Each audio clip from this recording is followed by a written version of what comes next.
December 21st, 1968. The shortest day of the year, but in significance, perhaps one of the longest in the flow of history. This is Apollo Saturn Launch Control. We are still go at this time. T-minus 15, 14, 13, 12, 11, 10, 9. We have ignition sequence start. The engines are on. 4, 3, 2, 1, 0. We have commit. We have liftoff. Liftoff at 7:51 a.m. Eastern Standard Time. We have cleared the top. Tower clear, 13 seconds. The United States was undertaking the most distant voyage ever attempted by man. For the first time, 3 Americans rode the Saturn V moon rocket. Apollo 8 Houston, you are go for staging, over. Staging. Our certain plates up. All right, Roger, understand, sir.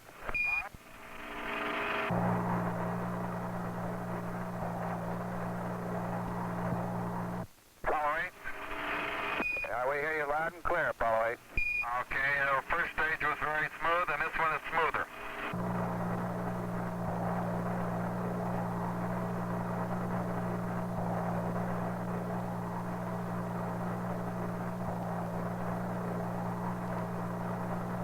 Apollo 8 Houston, your trajectory and guidance are go, over.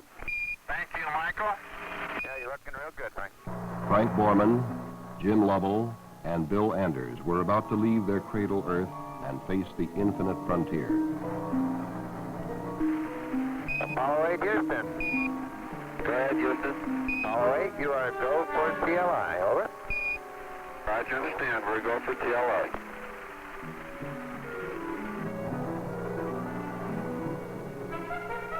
TLI, Translunar Insertion. This was the commitment. Borman, Lovell, and Anders were ready for the maneuver that would send them to the moon. As the world listened and watched, its people were overtaken by a new awareness, an awareness that they were perhaps witnessing the overture to the ultimate destiny of man. Lovell confirms ignition. And the thrust is okay, Booster says. On board the spacecraft, and in mission control, the men of Apollo 8 watched the readouts. Velocity buildup in feet per second. The numbers snowballing toward the velocity that would allow the spacecraft to escape Earth's gravity. And Borman says we've got SECO. Cutoff was right on the second. With the cutoff of their third stage engine, Apollo 8 was traveling faster than had any men before, a coasting uphill climb against the pull of their native planet. Now the third stage, the S-4B, was just useless mass to them.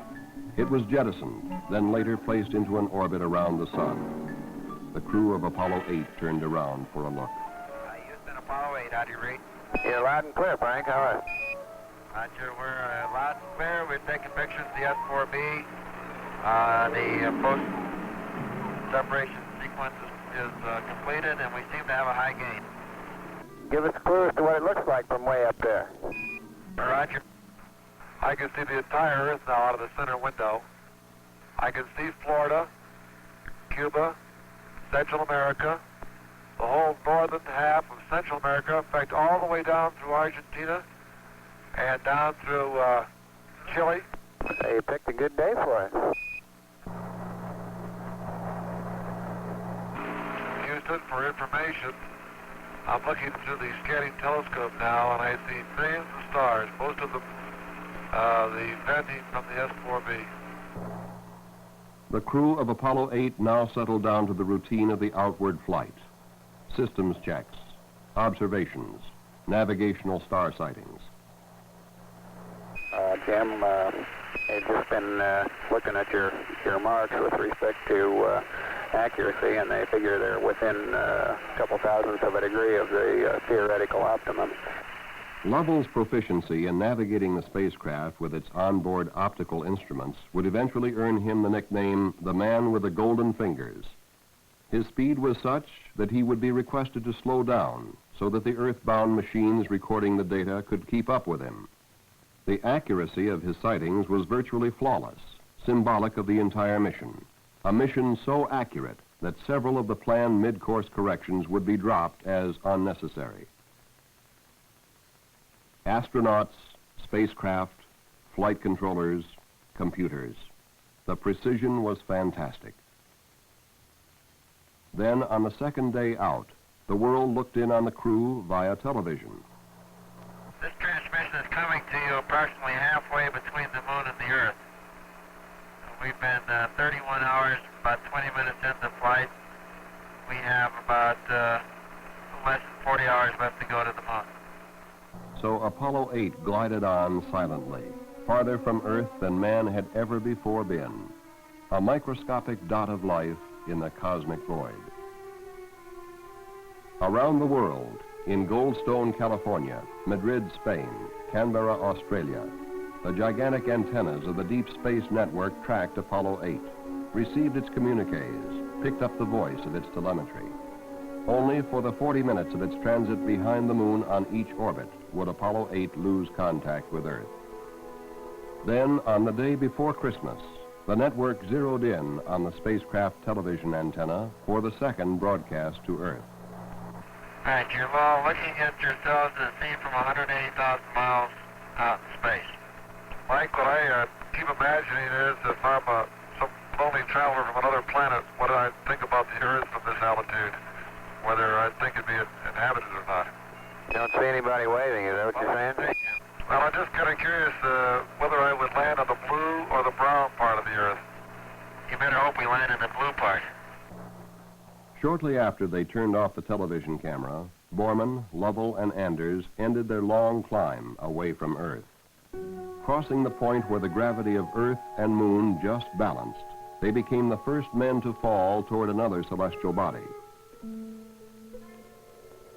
Now the time approached for the most immense commitment of the mission, Lunar Orbit Insertion, LOI. A burn of the service module engine would place Apollo 8 into orbit around the moon. Up to this time, without further major maneuvers, the spacecraft would loop around the moon and return to Earth. Once the burn was made, Apollo 8 would be held by the moon's gravity field until a later burn would push it free. Apollo 8, this is Houston at 6804, your goal for LOI. Okay, Apollo 8 is go. You're riding the best bird we can find. Lunar orbit insertion would take place on the backside of the moon. With the moon between the spacecraft and the Earth, all contact would be lost until it appeared on the other side. In mission control, they anticipated LOS, loss of signal from Apollo 8. We'll see you on the other side. Now, mission control and the world could only wait. Wait for the first contact with Apollo 8 as it emerged from behind the moon. We've got it. Apollo 8 now in lunar orbit. There's a cheer in this room. This is Apollo Control Houston, switching now to the voice of Jim Lovell. By 60.5, good to hear your voice. The burn was as close to perfect as possible. Later burns would circularize the orbit, and the three astronauts would circle the moon 10 times in 20 hours. Sunrise, sunset, every 2 hours on an alien world. And they would take pictures, still photographs as well as motion picture film, here seen at a much faster rate than orbital velocity. Apollo 8, Houston, what does the old moon look like from 60 miles, over? Okay, Houston. The moon is essentially gray, no color. Looks like plaster of Paris, or sort of a grayish beach sand. We can see quite a bit of detail. The craters are all rounded off. There's quite a few of them. Some of them are newer. Many of them look like, especially the round ones, look like hit by meteorites or projectiles of some sort. Langrenus is quite a huge crater. It's got a central cone to it. The walls of the crater are terraced, about 6 or 7 different terraces on the way down.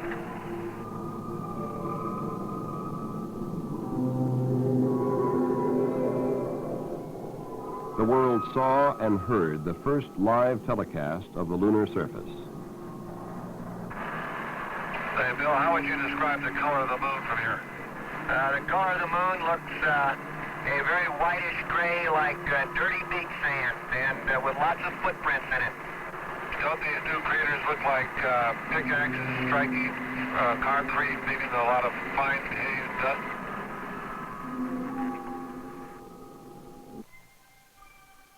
Scientist, engineer, astronaut, the world, all followed the progress of Apollo 8.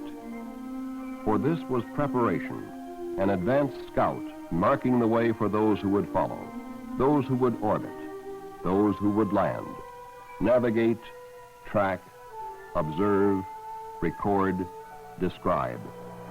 There's no trouble picking out features that we learned on the map. Certainly looks like we're picking the more interesting parts of the moon to land in. The backside looks like a sand pile my kids have been playing in for a long time. It's all beat up, no definition, just a lot of bumps and holes.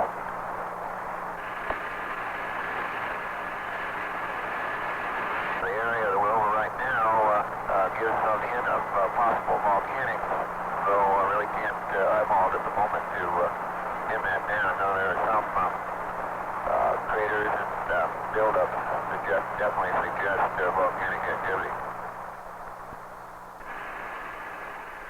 Then a Christmas Eve message the world could not forget. Welcome to the moon, Houston. Thank you. The moon is a different thing to each one of us. I know my own impression is that it's a vast, lonely, forbidding type existence or expanse of nothing. It looks rather like clouds and clouds of pumice stone. Beyond technology, beyond science, Apollo 8 was bringing to the world a new awareness, an expansion of mind and spirit that must forever alter the perspective of humanity, physically and philosophically. And from the crew of Apollo 8, we close with good night, good luck, a Merry Christmas, and God bless all of you on the good earth. There was little time for the crew of Apollo 8 to reflect. The next job was to make sure that the spacecraft was ready for the most critical maneuver of the mission, the firing of the service module engine for TEI, Trans-Earth Insertion, and the trip home. There was no go, no-go decision on this one. It had to go. All systems are go, Apollo 8. Thank you. For the final time, Apollo 8 passed behind the moon, out of contact with Earth, for this most critical of all the burns. On the ground, men waited. Apollo 8, Houston. Apollo 8, Houston. Apollo 8, Houston. Apollo 8, Houston. Apollo 8, over. Hello, Apollo 8. Loud and clear. Roger. Please be informed there is a Santa Claus. That's affirmative. You're the best ones to know. 3 very tired astronauts were on their way home. And with them rode an army of engineers, scientists, technicians, programmers, flight controllers, all those whose dedicated efforts were Apollo 8. After catching up on their rest, homeward bound, there was more a mood of elation, contrasted with the outbound loneliness. I told Michael you guys are up there, and he said, who's driving? That's a good question. I think Isaac Newton's doing most of the driving right now. We were enjoying the holiday, in the Christian world, Christmas, and we paused for a moment in our celebrations to watch 3 travelers heading home.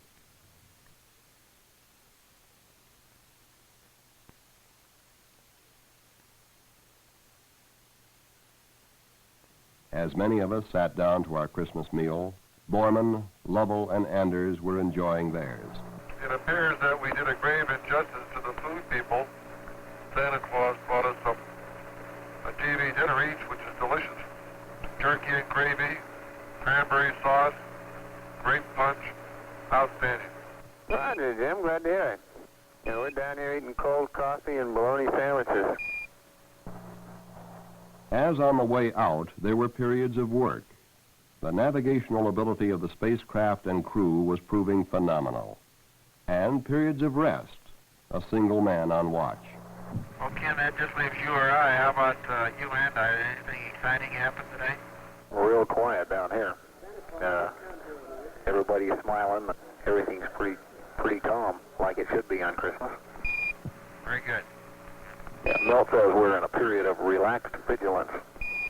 Very good. We'll relax, you be vigilant. The final television transmission, 97,000 miles out, farther than man had been on any previous mission, but now tantalizingly close to home. I think I must have the feeling that the travelers in the old sailing ships used to have. We've gone on a very long voyage away from home, and now we're headed back, and I have that feeling of being proud of the trip, but still happy to be going back home and back to our home port. Every second brought the spacecraft closer to its fiery entry, the final plunge to the safety of Earth.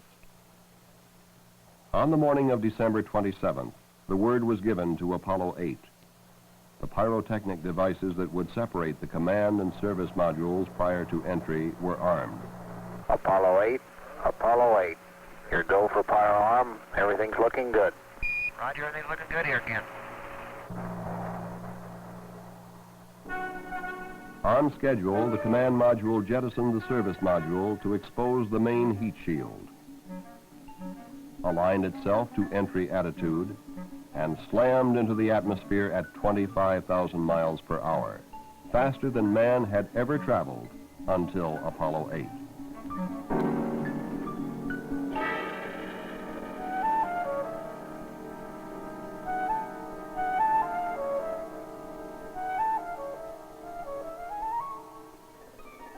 A tracking aircraft took these films of the entry, the spacecraft seen as an incandescent fireball. With the temperature on the heat shield reaching 5,000 degrees, the communications were blacked out. The men in mission control waited once more.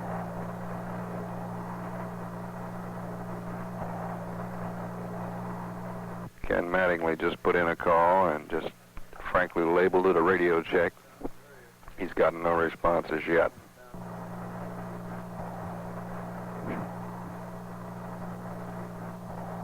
Ken Mattingly puts in another call. And there's Jim Lovell. We're in real good shape, Houston. Real fine. The landing was right on target.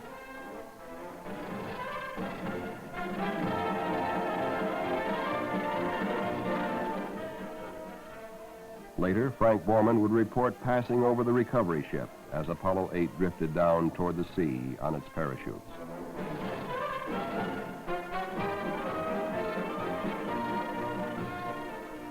As Borman, Lovell, and Anders stepped onto the carrier deck, a huge and patriotic celebration broke loose in Mission Control.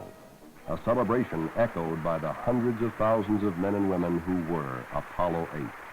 Again, it's Apollo Control here. I'm not sure how well our voice is getting out. There is a tremendous roar, an undercurrent of roar in the background.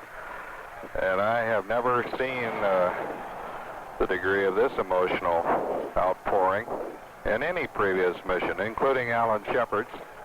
I've seen rallies in locker rooms after championship games. I've seen happy politicians after elections, but none of them do justice to the spirit pervading this room. But the triumph of Apollo 8 was beyond the bounds of nationalism. It was a fruition of the ages of humanity.